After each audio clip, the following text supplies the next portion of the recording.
Hello, my name is Ann Marie Fleming, and on behalf of the Spark Animation Festival, I'm very honored to be speaking with the filmmakers of Zero Impunity, Nicolas Blies and his brother, Stephane Hueber-Blies. Did I say that right? Perfectly.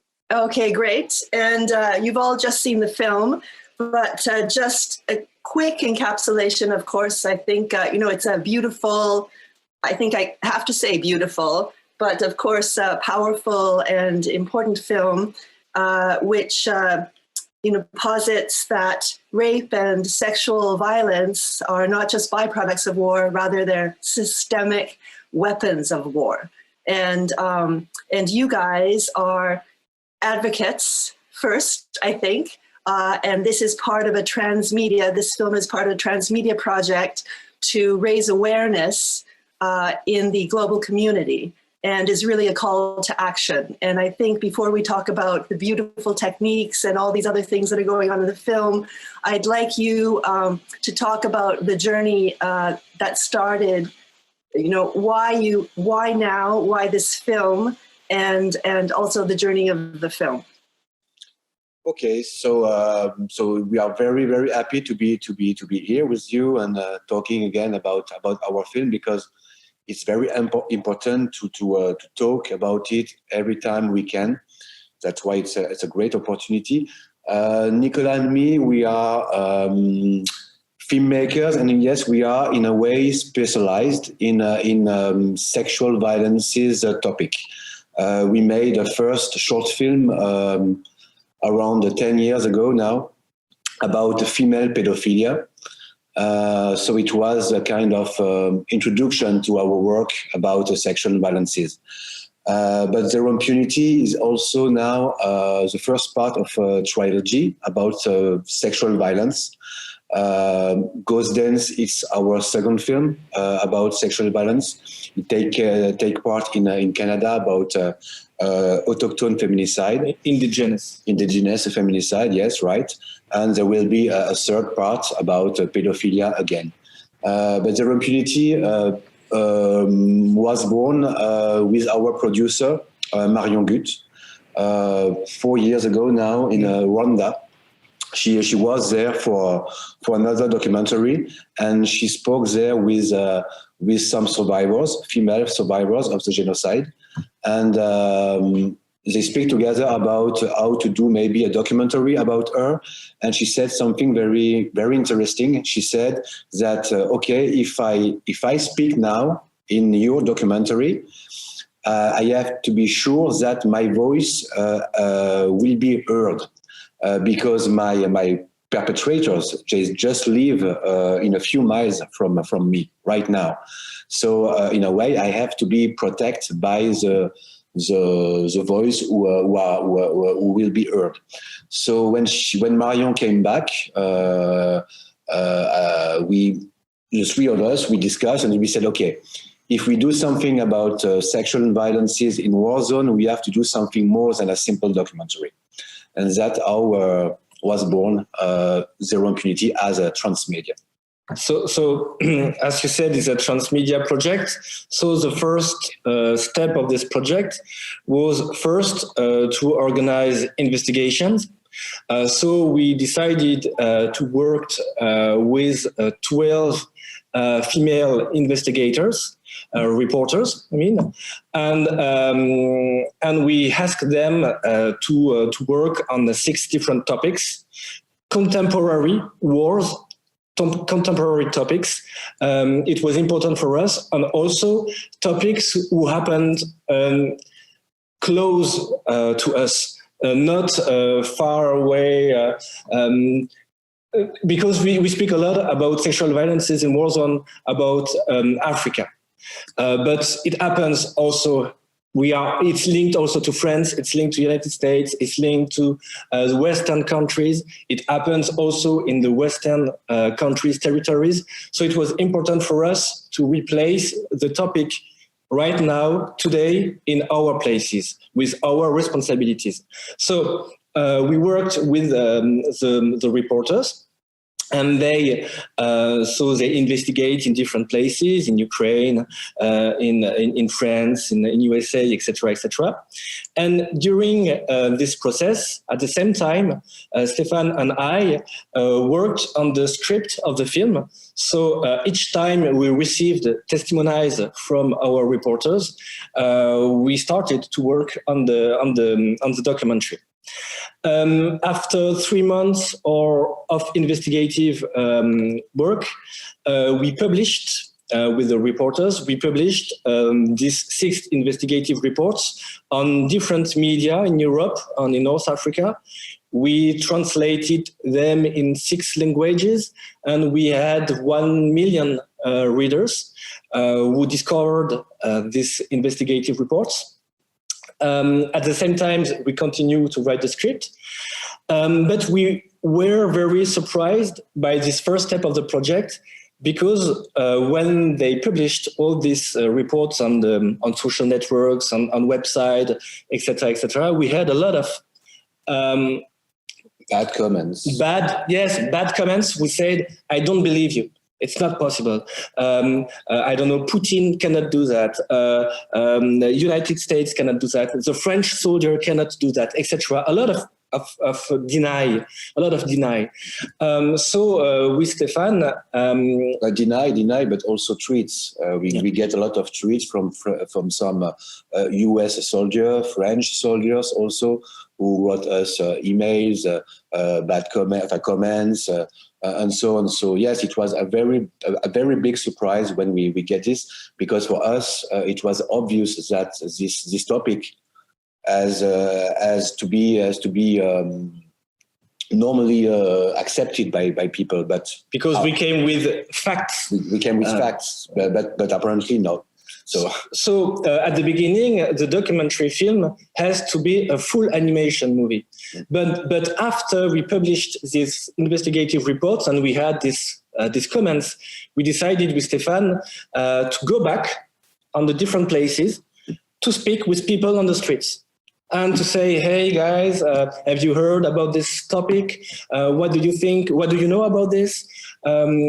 What's your position, etc." And we decided to put all this discussion we have with people in the streets also in the movie. And when we discussed with people in the streets, we also asked them to participate in a citizen performance, artistic citizen performance. We did with Olivier Crouzel, which is a French artist, and he worked with us on this project.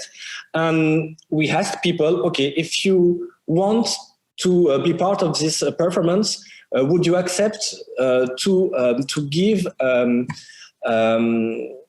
to say to the survivors, "Yes, I believe you. Yes, you have to speak. I'm here to listen to you. Please speak." So people sometimes refused, and sometimes people accepted, and so we filmed their faces, and we decided to project these faces in the public space in front of everybody. That's why now the film is a mix between animation and live action performances. And last part of this transmedia project, sorry it's big, but last part of this transmedia project is also the concrete actions we support.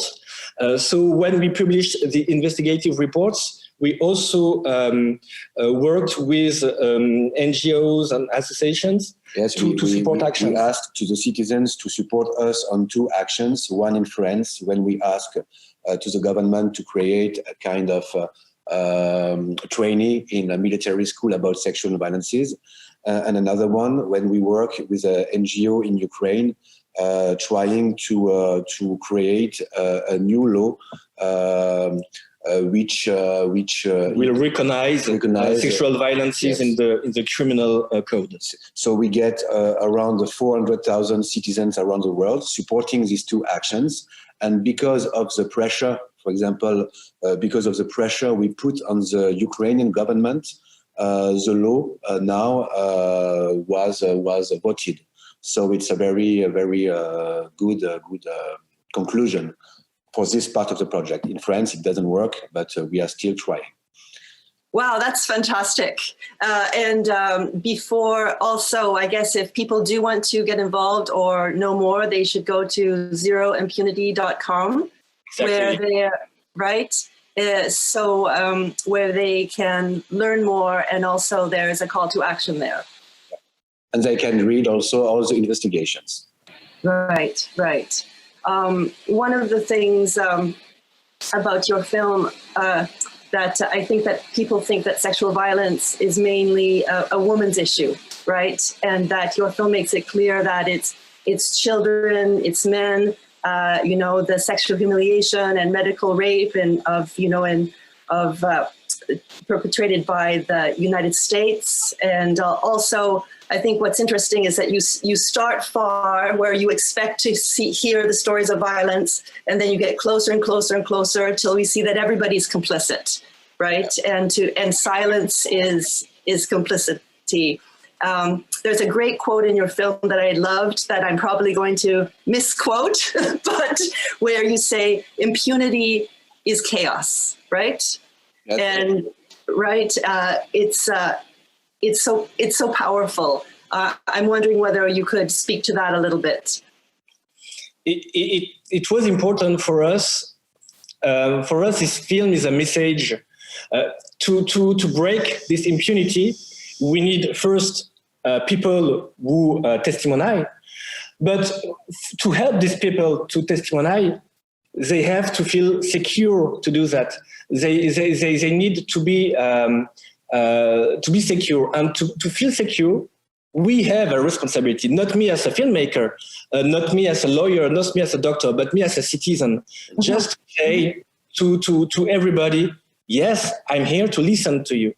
And if we all do that, if we are all aware to say to anybody, I'm here to listen to you, I'm sure that a lot of more people will speak and will testimony. And if we have testimony, we can fight against impunity. That's really what we wanted to do with this film, to say to the people, to the audience, they have a responsibility, even if they are not doctor or lawyer, even if they are not working with in an NGO, they have a responsibility to say here, I'm listening to you. And also to fight against impunity, and fight against chaos. We also have to understand, and that's the point of the film, that sexual violences are not only rape or based in Rwanda or ex-Yugoslavia. No, it's something systemic, and we have to understand the definition of the sexual violences. It's much more complex. It's much more complex than sorry for that, but a simple rape. For example, yes, the what happened in Central Africa with peacemaker. Peacekeeper of the UN, the forced prostitution. It's also, for example, a sexual violences. Even it's not clear for everyone. That's also what we wanted to show in this film, that this kind of sexual violences are also sexual violences. So we have to be aware of that. And if we are aware of that, we can fight against impunity. So we can fight against chaos. Exactly. Yeah. So it's very much also a message to the survivors that we see you, we believe you, and we're with you. Right? Yeah, definitely. Exactly. That's the main part of the film, and that's exactly what we wanted to do because of this conversation Marion had with these survivors from Rwanda and the genocide at the beginning of the project. That's exactly what we wanted to do.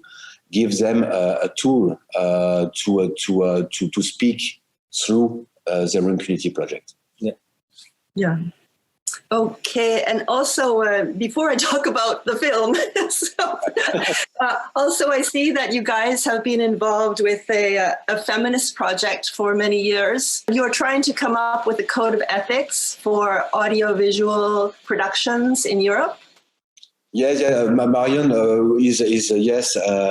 We work with Marion to try to make cinema industry more feminist in a way. Yes, it's important for us. We are the two of us. We are now a father from little girls. Marion is not here to testimony, but yes. Working with Marion changed a lot the way we, and being father changed a lot for us, and it raised awareness. Yes, for us. So Marion has leads an association here in Luxembourg, but we also have with the company a more global approach to change balances. I mean, with our production company. With the production company to work in the majority with female directors or artistic directors, and in animation also, because we know that it's really complicated in animation. So yes, we are aware of that and we are working on that concretely. Yes, concretely. On each production we are involved. Yes, so animation. Your co-director, Denis Lambert, I guess he was not in charge of the animation. How did that collaboration work with you two? Like, why the decision to use animation, and what kind of conversation did you have around it? Because you use it in several different ways. Yes, the animation was at the beginning, the film has to be in full animation. We chose animation because it was a way also to protect the testimonies and from the survivors, different survivors, and so it was important to use animation. It's also a way to put more aesthetic in the film, and so also to create more empathy with the audience, because we work on very hard stuffs. So we thought that art performance in the live action and animation could create a bit more empathy for the public and for the audience. Animation helped us to create a short distance between what we heard and the way we feel and the way we live this testimony. So it was really important for us to create this short distance and this aesthetic. And also we use animation to recreate some situation also, because we didn't have footage, archive footage to put in the film, and sometimes you also use animation to express our subjectivity, of course, with the last scene of the film, for example. So the collaboration. So with Stephane, we wrote before all the sequences. Then we did a draft of the storyboard, and then with Denis chose. Denis, who is working for the Melusine studio. Melusine is one of the biggest production company now in Europe. They work on The Breadwinner, on The Song of the Sea, on Harry Folman's film The Congress. So they are very big animation studio here in Luxembourg and also in Europe. Yes, and so Denis first worked on the design of the character. So he decided to propose us something very realistic and also very simple, because we wanted to stay simple in the approach. Yeah, this is important because as you see, and as audience will have seen, the animation is very simple, but it was a choice. It was a choice because we had to work in a kind of emergency, yes, because we wanted that the film was to be released very fast because of the testimonies we have. So it was a kind of promise we made to the survivors to give the film to the audience very quickly because of the speaking.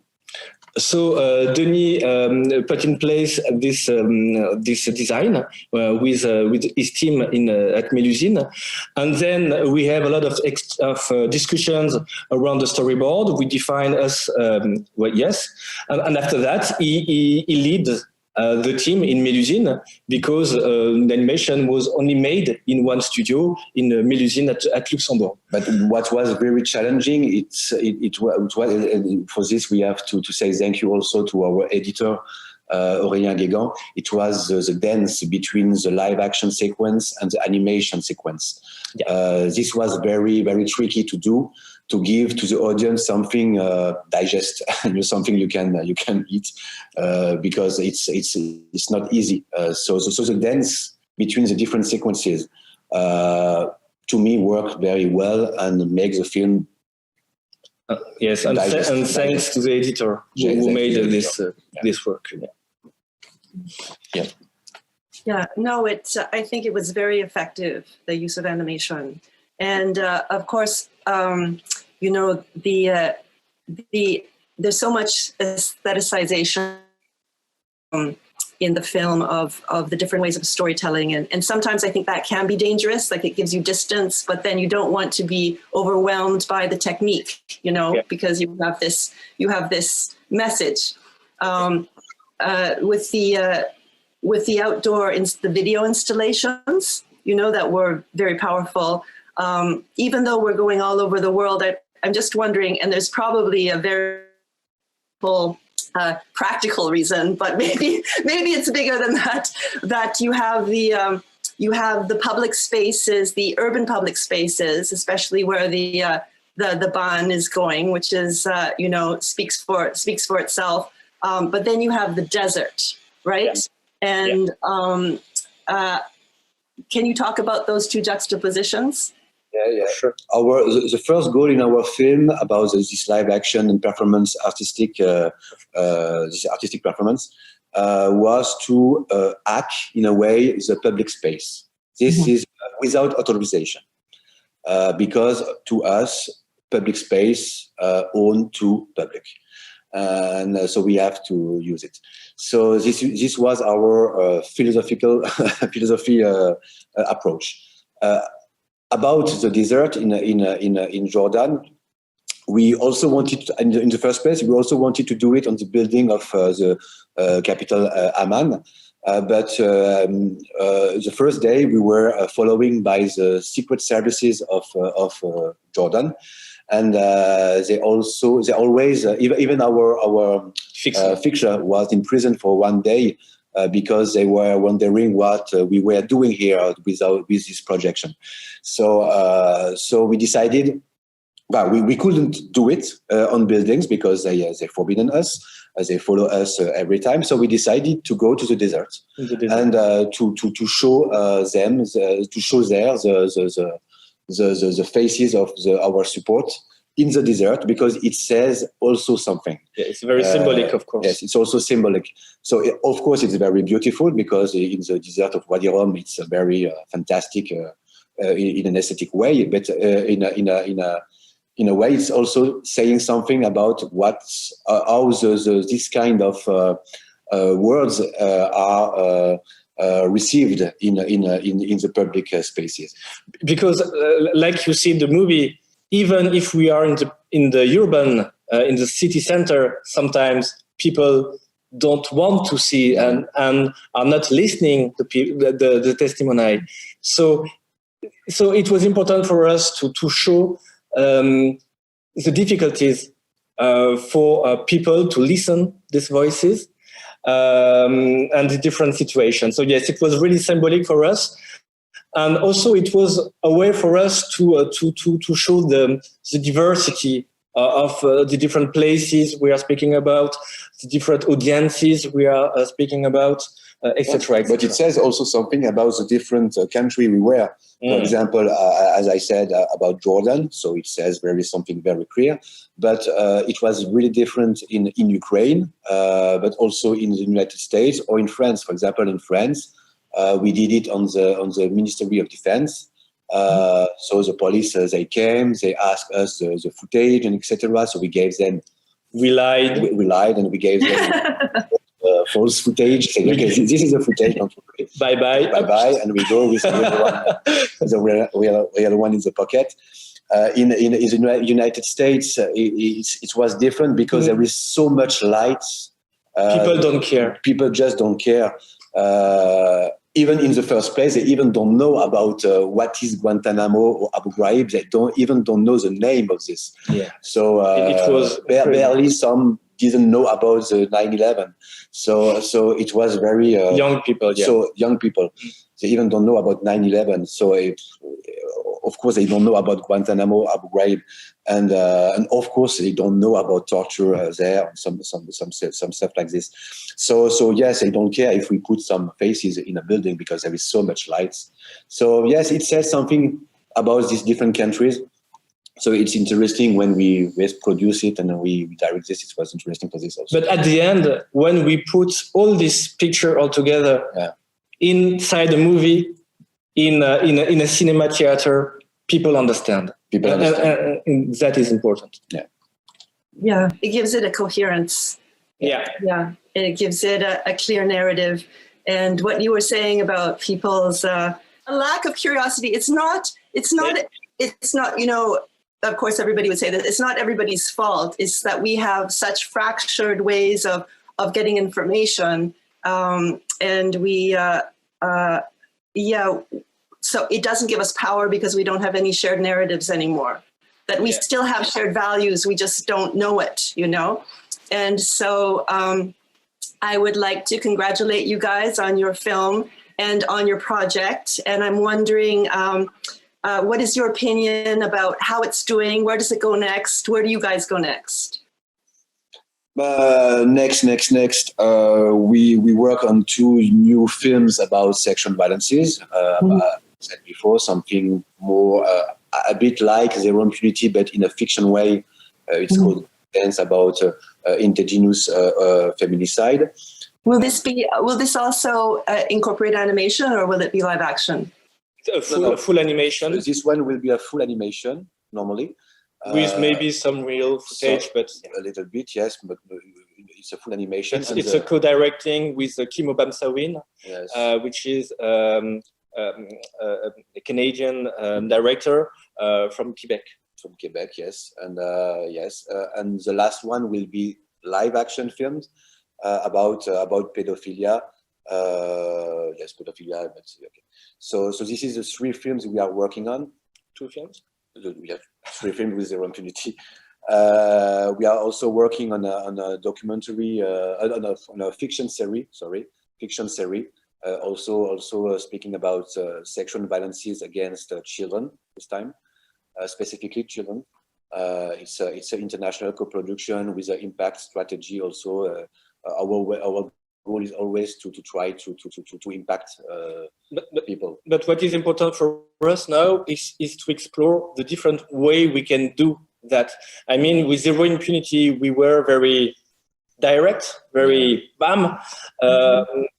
But with the new movies we are working on, we want to try more fiction and sometimes to be more poetic and sometimes to be a bit more extra. I want to try different things in a way to see if we will have different reactions from the audience. We want to explore that. Yeah, because Zero Impunity, in a way, as said Nicolas, is very brutal approach, even to talk with politicians, so to in a change maker way.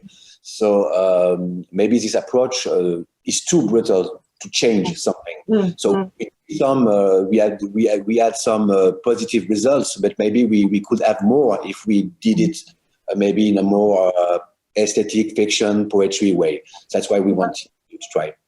Yeah, I was going to ask how you guys stay positive and how do you get people to go from feeling so overwhelmed and helpless to actually feeling that they have agency and to take action? Yeah, this is a good question.